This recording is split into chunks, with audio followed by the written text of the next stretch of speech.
আজকে ট্রাই করতে যাচ্ছি বাজারে নতুন আসা পোলার রোবাস্টো পিস্তা কুনাফা আইসক্রিম দুবাই স্টাইল। কিছুদিন ধরেই দুবাই স্টাইলে পিস্তা কুনাফা নিয়ে অনেক হাইপ দেখছি, তাই ভাবলাম দেখি তো এই আইসক্রিমে আসলে কি আছে। সোশ্যাল মিডিয়ায় অনেক হাইপ দেখেছিলাম, তাই প্রত্যাশাও ছিল খুব বেশি।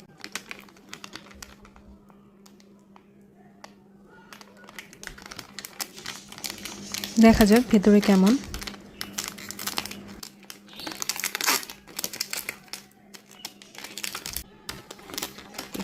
প্যাকেট খুলে প্রথমে দেখতে ভালোই লাগলো,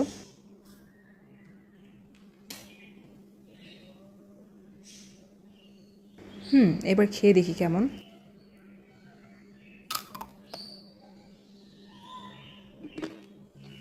খারাপ না, কিন্তু যতটা আশা করেছিলাম ততটা বিশেষও লাগলো না।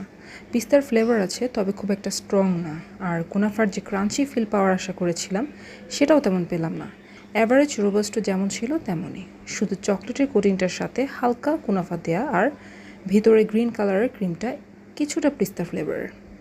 কিন্তু দুবাই স্টাইল নাম শুনে যে ওয়াও ফ্যাক্টর আশা করেছিলাম সেটা একটু মিস করছি। আমার কাছে এটা 6.5 out of 10। একবার ট্রাই করার মতো, কিন্তু আবার কিনবো কি না সেটা এখনও নিশ্চিত না। আপনারা কি আইসক্রিম ট্রাই করেছেন? করলে আপনাদের কেমন লেগেছে কমেন্টে জানান।